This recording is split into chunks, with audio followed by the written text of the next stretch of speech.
విభిన్నమైన ఆకారాలు ఇంకా పరిమాణాలు విభిన్నమైన శక్తి రూపాలను సృష్టిస్తాయి. ఈ శక్తి రూపాలు మీ మానసిక ఇంకా మనోభావ స్థితిని నిర్దేశించగలవు. అందుకని కొన్ని పదార్థాలు వాతావరణాన్ని మార్చగలవు.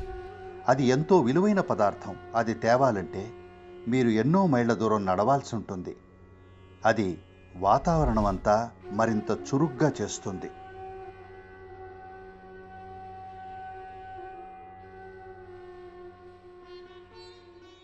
ఈ ప్రశ్న అడిగిన వారు యాష్లే, మెంఫిస్ నుంచి. నమస్కారం సద్గురు. అగరత్తులను మనం వేల సంవత్సరాలుగా ఉపయోగిస్తున్నాము. దాదాపు అన్ని సంస్కృతులలో ఉపయోగిస్తున్నారు. ఇది దేవుళ్లను ఆవాహన చేసేందుకు, ధ్యానానికి, ఇంకా ఉపశమనం, చికిత్స అవసరాలకు కూడా. మూలికలు ఇంకా ధూపం, ఈ రెండు భారతదేశంలో అదే విధంగా నేటివ్ అమెరికన్ చరిత్రలో కూడా వాడారు. దయచేసి మీరు ధూపం వేయడంలోని ప్రాముఖ్యత గురించి మరియు ఈ రోజుల్లో ధూపం ఎలా ఉపయోగించాలో చెబుతారా? నా మీద అంత పొగ వేయడానికి కారణం ఇదేనా?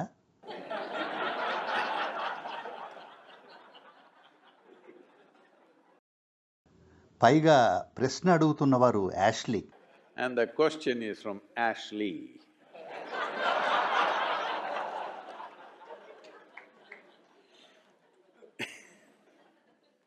Incense is usually Ashley.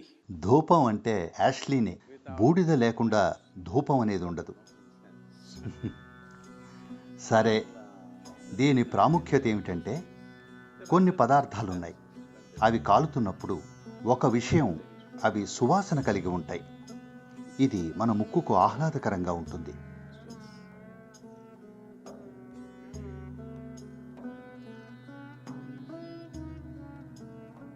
ఇంకా ధూపం వేయడం అనేది వాతావరణానికి సంబంధించింది, మీ గురించి కాదు. ఎందుకంటే భిన్నమైన ప్రదేశాల్లో, ముఖ్యంగా కట్టడాల లోపల ఒక్కో ప్రదేశంలో ఒక్కో విధమైన విషయం ఉంటుంది. ఒకటేమిటంటే వాసన. ఇంకా భిన్నమైన శక్తి రూపాలు కూడా ఉంటాయి. గది ఆకారం, పరిమాణం ఒక రకంగా ఉంటుంది. This is why there is such a attention to the shape and size of the room. భారత సంస్కృతిలో మీరుండే గది ఆకారం, దాని పరిమాణానికి ఎంతో శ్రద్ధ చూపిస్తారు. ఎందుకంటే ఆ గది ఆకారం ఇంకా పరిమాణం ఏదో విధంగా, దానికి వెంటిలేషన్ బాగా లేకపోతే, అంటే అర్థం రెండు పక్కల గోడలు లేకుండా ఉంటే, అప్పుడు అది దాదాపు ప్రకృతిలో ఉన్నట్లే ఉంటుంది. అది వేరే విషయం. కానీ చాలా ఇళ్ళు ఈ విధంగా కట్టడం లేదు. ఎందుకంటే పక్కింటి వాళ్ళు ఉంటారు. మీరు చాలా కిటికీలు తెరవలేరు. చాలా ఖాళీలు పెట్టడం కుదరదు. వాతావరణ పరిస్థితులు ఇంకా ఎన్నో ఉంటాయి. పైపెచ్చు ఏసీ ఉంటుంది. అందుకని భిన్నమైన ఆకారాలు ఇంకా పరిమాణాలు భిన్నమైన శక్తి రూపాలను తయారు చేస్తాయి. ఈ శక్తి రూపాలు కనుక బలంగా ఉంటే అవి మీ మానసిక, భావోద్రేక పరిస్థితులను నిర్ణయించగలవు. ఇది మీకు అనుకూలంగా ఉండొచ్చు లేదా అడ్డంకులను కలిగించవచ్చు. అందుకని కొన్ని పదార్థాలు, ఉదాహరణకు భారతదేశంలో చందనం వాడతారు. మరొకటి సాంబ్రాణి. ఇది ఎంతో శక్తివంతమైంది. ప్రజలకు అనారోగ్యంగా ఉన్నప్పుడు మొట్టమొదట చేసే పనిదే. ఇప్పుడు అది గాలిలో ఇంకా పైపైన ఉన్న కొన్ని రకాల బ్యాక్టీరియాను నిర్మూలిస్తుందని కూడా తెలుసుకున్నారు. ముఖ్యంగా ఇంట్లో ఎవరికైనా అనారోగ్యంగా ఉంటే అంతటా సాంబ్రాణి వేస్తారు. ఏదైనా పవిత్ర కార్యం చేయాలనుకుంటే అన్ని చోట్ల సాంబ్రాణి వేస్తారు. అది ఒక రకమైన జిగురు పదార్థం. ఒక చెట్టు శ్రావ్యం నుండి వస్తుంది. ఇలా సాంబ్రాణి కోసం మీరు చూస్తే అడవుల్లో పెద్ద చెట్లుంటాయి. ఆ చెట్టులో ఓ పెద్ద కన్నం పెడతారు. చెట్టు బయటికి అలా గట్టిగా ఉన్నట్లు కనిపిస్తుంది, కానీ లోపల కన్నం ఉంటుంది. ఆ కన్నంలో ఈ జిగురు పడుతూ ఉంటుంది.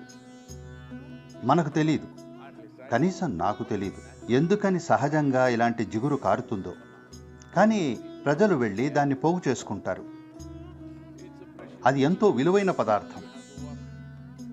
దీనికోసం మైళ్ళ దూరం నడవాల్సి ఉంటుంది.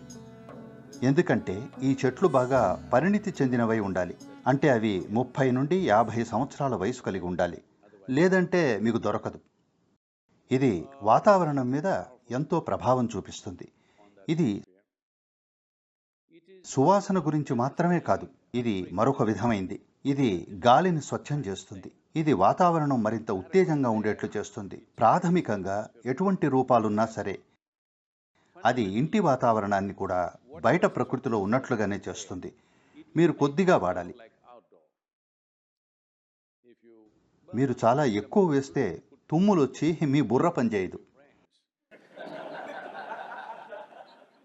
అలా కొద్దిగా సాంబ్రాణి ధూపం ఇంట్లో వేస్తే మీరు ఇంటి లోపల ఉన్నా సరే మీకు అలా ప్రకృతిలో ఉన్నట్లు అనిపిస్తుంది.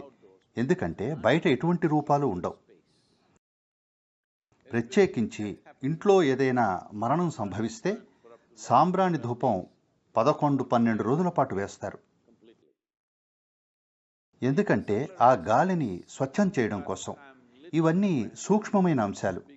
అమెరికాలో ఈ మాట చెప్పాలంటే నేను కొంచెం సంకోచిస్తున్నాను.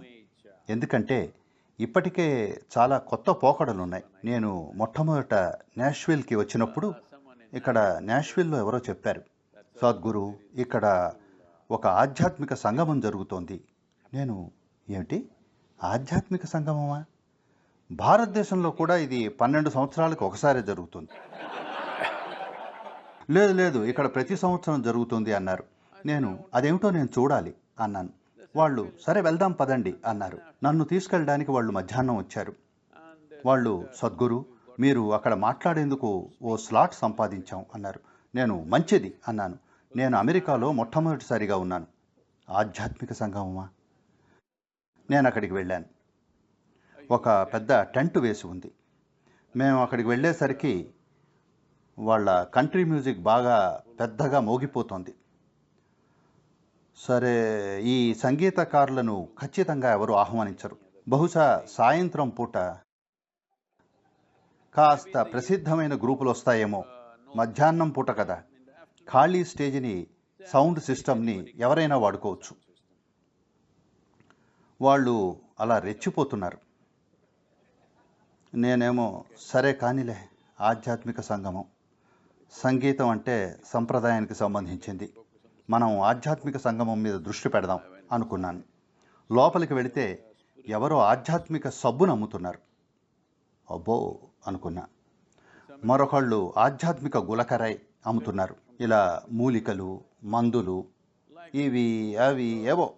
అక్కడ టూత్ బ్రష్ ఉందో లేదో గుర్తులేదు.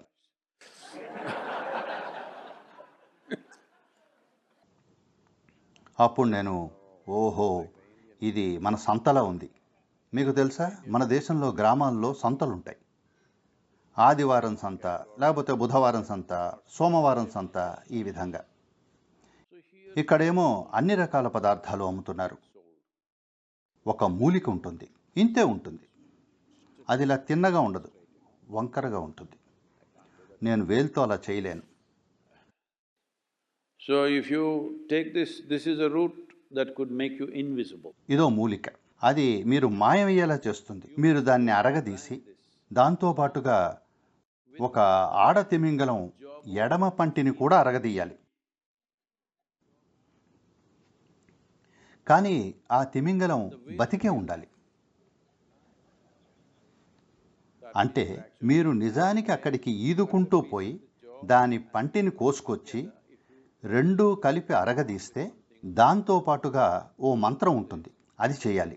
ఇలా చేసి ఆ ముద్దను తీసుకుని మీ అంగట్లో పెట్టుకుంటే మీరు మాయం అవుతారంట. నిజానికి మీరు ఆ తిమింగలం నోట్లోకి వెళ్ళినప్పుడే మాయమైపోతారు.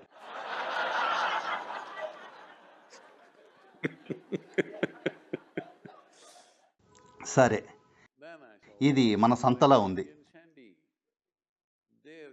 అక్కడ వాళ్ళు రకరకాల అగరబత్తులు కూడా అమ్ముతున్నారు. ధూపానికి కొంత ప్రభావం ఉంటుంది, కానీ అది అతిగా చేయకండి. అది మీ ఆధ్యాత్మిక స్వభావాన్ని నిర్ణయిస్తుంది అనుకోకండి. అది వాతావరణాన్ని కొద్దిగా మార్చగలదు. దాని గురించి అతిగా అనుకోకండి. దానికి కొంత ప్రభావం ఉంది. దాన్ని మనం ఇంగితంతో ఉపయోగించుకోవచ్చు. కానీ ఈ రోజుల్లో అగరొత్తులను కెమికల్స్తో తయారు చేస్తున్నారు. అలాంటి ఉపయోగించడం సరికాదు. ఇది చాలా చాలా ముఖ్యం. బయట వీధిలో కెమికల్స్ చాలా ఉన్నాయి. ఇండస్ట్రీస్లో, మీరు పనిచేసే ఫ్యాక్టరీలో, ఎక్కడైనా సరే చాలా కెమికల్స్ ఉన్నాయి. కనీసం మీ ఇంట్లోనైనా మీరు కెమికల్స్తో తయారు చేసిన అగరొత్తులను వెలిగించకూడదు. ఎందుకంటే దాదాపు ఈరోజు మార్కెట్లో దొరికే వాటిలో 70 నుండి 80% అటువంటివే. మీరు అవి వెలిగించే ముందు చెక్ చేసుకోవాలి. ఇది చాలా ముఖ్యం. ఎందుకంటే కట్టడాల్లో మీరు కెమికల్స్తో తయారు చేసినవి వెలిగిస్తే దాని దుష్ప్రభావం చాలా ఎక్కువగా ఉంటుంది. అందుకని అది సహజమైంది కావాలి, లేదా కొన్ని సుగంధ ద్రవ్యాలు కావచ్చు. ఇలాంటివైతే కొంత తేడా చూపిస్తాయి, కొద్దిపాటి తేడా. మీకు అది అవసరం అనిపిస్తే వాడండి, అది ఖచ్చితంగా ఉపయోగపడుతుంది. For more videos like this, subscribe Big TV channel.